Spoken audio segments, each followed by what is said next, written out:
Hi there and welcome back to my channel. Today I'm going to be talking about the key reasons why acne gets worse during winter time. Okay, so I did a post on my Instagram channel a few weeks ago and a lot of people came back saying that their skin was just freaking out around this time of the year. Like, what is it? Like, why, my skin was so good during the summer. Why has it started just freaking out around now? Like, what is going on? So here are my 3 reasons why your skin is freaking out in winter. So number 1 is vitamin D. So what is vitamin D? Vitamin D is a fat soluble, it's not a vitamin really, it's more of a hormone, and it plays a really important role in the body. It cools inflammation, cooling inflammation is something that you've got to be really kind of like aware of when it comes to acne, because that's gonna, by cooling inflammation, you're gonna be reducing the redness and the swelling of your acne. So vitamin D cools inflammation. Vitamin D also boosts your immune system. Now, your immune system, immunity and acne is not something that you really kind of put together, but it's actually really important. When your immune system is low, then that's when infection and illnesses and stuff, that's when they can take hold of your body.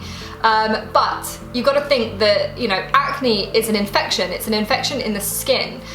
So if your immune system is low, then your body is not going to be able to fight that infection as best as it could.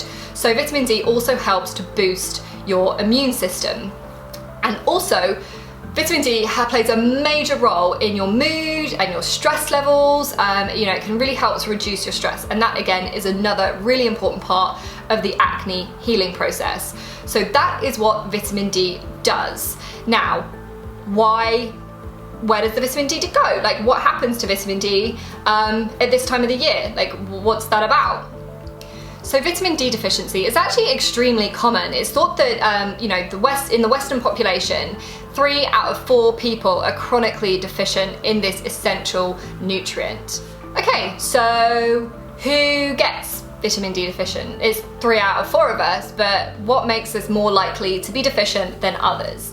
So we've got, if you live in a grey, rainy, cloudy country, basically anywhere in Northern Europe, like Northern America, any countries that tend to have a proper winter where it's dark and rainy, then that's a big sign that you're probably not going to be getting enough vitamin D during the winter.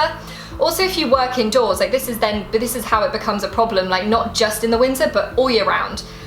If you work in an office or just if you work indoors, then you're not going to be getting enough exposure to the sun every day in the right places. So that is another one. What else have we got?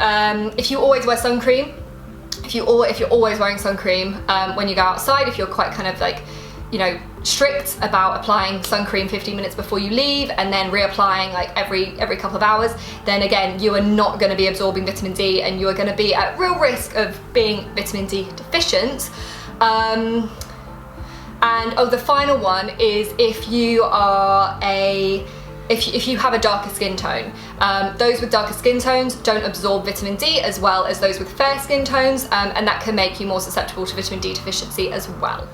Okay, so the summer ends and we're no longer spending the evenings outside catching the last rays of sun, and we're not spending our weekends outside having picnics and being on the beach with friends. So our vitamin D stores can take a sudden hit when it gets to the end of August, early September, and suddenly there's literally no sunlight anymore. Even if we do have a sunny day, the sun is too far away to actually absorb what we need. And also another really important thing that people don't think of, they think like, oh, my face, I've got like, my ankles, my hands, my head, my face, they're out in the sun, I'm gonna be getting some vitamin D. That is not true. You don't actually have any vitamin D receptors on your feet, hands, or face. So, you cannot absorb vitamin D from those parts of your body. You really need to exposing your like chest, back, thighs, upper arms. This sort of like area of your body is where you need to be exposing. So, come September when that weather sort of starts to drop as well, the temperature cools down, we're just not going to be exposing those body parts to the elements. So we're just, our body just suddenly goes from getting, ample amounts of vitamin D on a daily basis to none. And that's where things can really start becoming problematic. We can see our mood suffer, inflammation can get worse, and then our immunity can start to drop as well. So the best thing you can do during the winter is to start taking a supplement. Now you want to be taking something that is like a spray or drops, because they're much better absorbed by the body.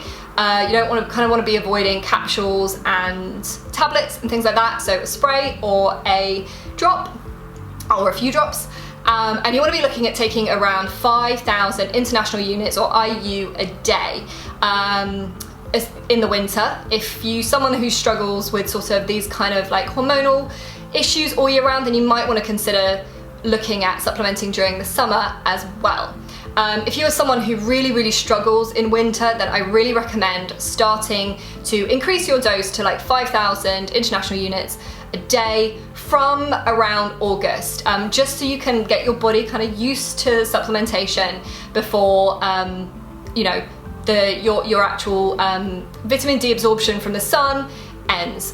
Because it does end, it's not that we just don't get as much, it literally ends, and there are a few really good apps that you can get which tell you when your next opportunity to get a vitamin D fix is, and we're looking at next March for those of us that live in England, so it's really important to start your supplementation before it gets too late. I've made that mistake myself in the past so many times. I've thought like, oh, I'm fine, my skin's looking great, through October, through August and September, and then come October, bam, my skin freaks out, I feel like rubbish, I'm feeling miserable, depressed, and just everything kind of like hits me, and I suffer really badly, and only then do I think, oh, I probably need to start introducing some more vitamin D to my diet. So if you are someone who really struggles, definitely look at starting your supplementation while the sun is still out. Start doing it in August so that you can really start getting your body adjusted before the seasons seriously change. Okay, so number 2 is skin dehydration.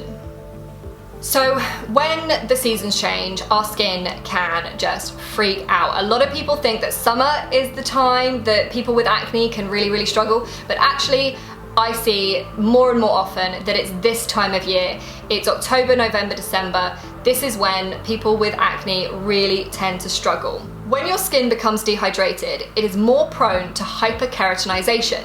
This means that your skin cells stack up within the pore and can cause congestion, and they can essentially that hyperkeratinization is what is clogging up your pore. So while a little bit unsightly for some, a clogged pore is actually pretty harmless. It's only when inflammation gets involved when it becomes a big, massive pimple.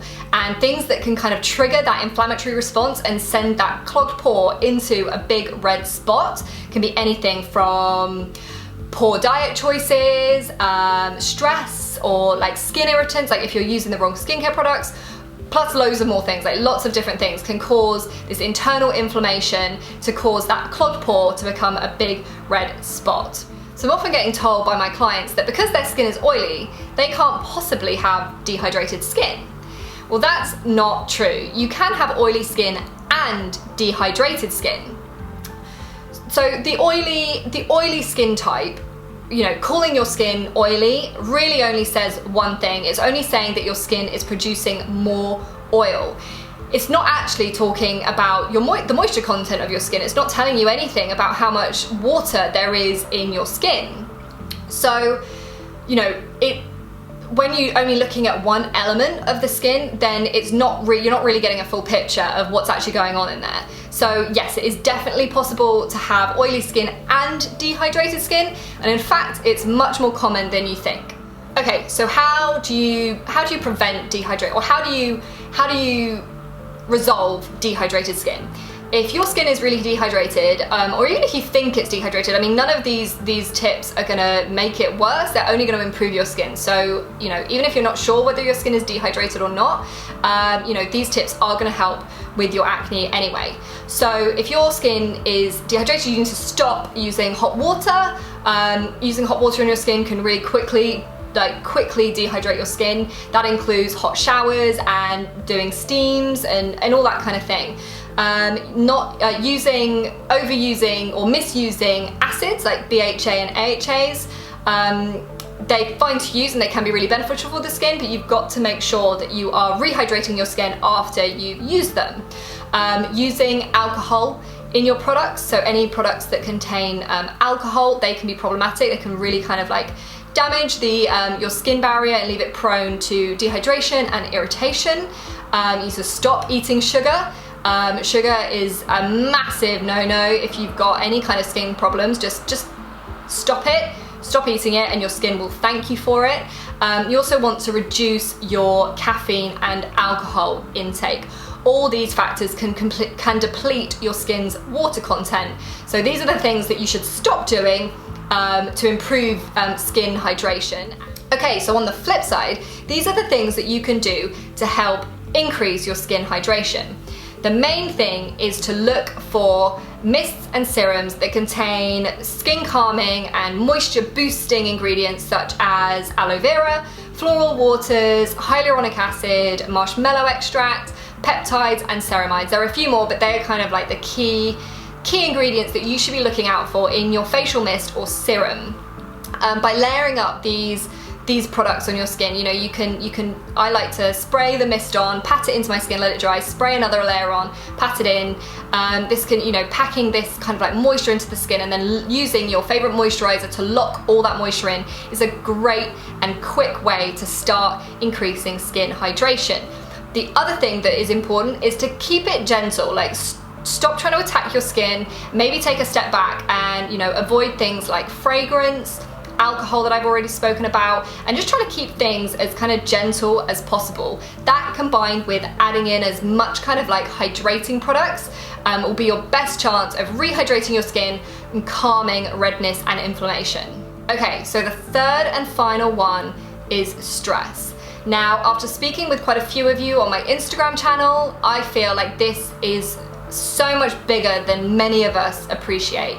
And you know, the effect that stress can have, both physical and emotional stress can have on our bodies and our acne is just completely underestimated, and it's definitely something that should not be overlooked when it comes to clearing your acne naturally. So if you're like me, the change in seasons can have a dramatic effect on our moods, energy levels, and therefore our stress levels. I know the change in season leaves me feeling really like miserable, overwhelmed. This time of year I can sometimes really struggle to deal with my emotions, and you know, it's taken me a few years to realize how much this actually affects the bigger picture, rather than just being like, oh, you know, it's that time of year, I'm just feeling a little bit blur.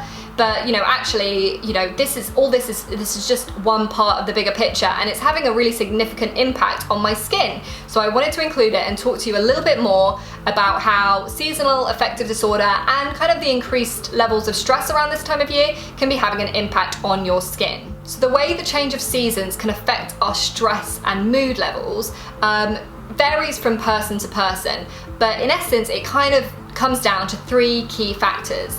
The first one is the production of melatonin. Melatonin is a hormone that makes us feel sleepy. So when we start losing sunlight hours and the days are getting darker and shorter, we can be producing less melatonin, which means that we're losing our get up and go. We're feeling less enthusiastic about going and doing that workout or going and seeing friends, doing those things that make us feel good. We're losing that enthusiasm and just generally feeling a bit bleh. So the second thing is the production of serotonin. Serotonin is a hormone that affects your mood, appetite, and sleep. But unlike melatonin that helps you feel sleepy, serotonin is what kind of gives you that get up and go in the morning and helps you feel more awake first thing. Lack of sunlight can lead to lower levels of serotonin, and that is what can leave you feeling like anxious, depressed, You know, and feeling, you know, something that I kind of struggle with is that feeling of like helpfulness. Like you know, you work really hard and it's a really busy time of year, but you know, no matter what you do, you just feel like you're not good enough. And you know, those kind of feelings are really detrimental to our emotional health, and will play a big part in the acne healing process. So keeping on top of your serotonin and melatonin levels will be really, really important. So the third thing is your body's internal clock, also known as your circadian rhythm. Your body uses sunlight to time kind of various functions within your body. So as the daylights get shorter, the hours move back, you know, things can just get a little bit all over the place and your body can get a little bit lost. You know, so during the times when you do have low levels of light, this can kind of like emphasize the feelings of stress and depression and those kind of things. So those are the three kind of key factors as to why your body could be kind of struggling, and you know, you find it more difficult to deal with stress during this time of year. So aside from quitting our job and moving to a hot country and working outside all day, what can we do to help us get through this difficult time of year? So the first thing I use is a desk lamp. I have it sitting on my desk where I'm working indoors all day, and just have it on, shining kind of, it sits about here. My computer is in front of me and it just kind of like shines onto my face. You know, it's not very bright, but it just helps my body to produce the right levels of serotonin and melatonin. And I do, you know, I have noticed that it makes me feel, you know, I definitely when I don't have it on during the day, I find myself feeling a lot more prone to sort of feelings of stress and anxiety. So I definitely really enjoyed having my sort of, I think they call it like a SAD lamp, for seasonal affective disorder, but I've really enjoyed having my light on my desk. It, you know, just helps me feel a lot more positive during the winter months. I use the Lumi lamp, I'll link to it below, but there are lots of others on the market, and that can really be beneficial if you work indoors, work at a computer in an office all day.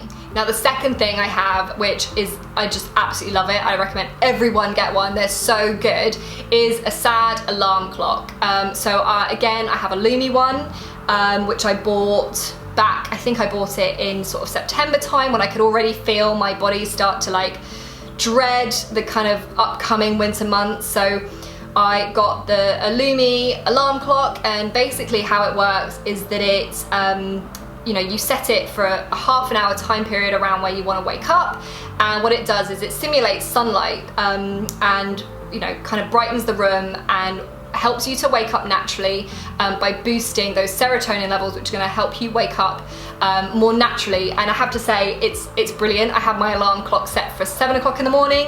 My Lumi light is set from 6:30 to 7, and guaranteed I wake up between 2:45 and 10 to 7 every day, without even trying. I just naturally wake up, because the light has really slowly, you can't even really watch it, you don't even notice it kind of gradually waking up. So it's not like when someone turns on a light in the bedroom and you're just like, oh my god, what are you doing, turn it off. It just really gradually gets brighter and brighter, and just really helps you to wake up. So on those dark grey mornings, it just helps you to start the day with your best foot forward and makes you just feel so much better when it's just absolutely torrential raining outside, which it has been the last week. So my Lumi alarm clock has been my absolute favourite thing, probably one of my best buys of the year, because it has really made a difference to my mornings. I'm feeling so much more awake and more energetic in the morning.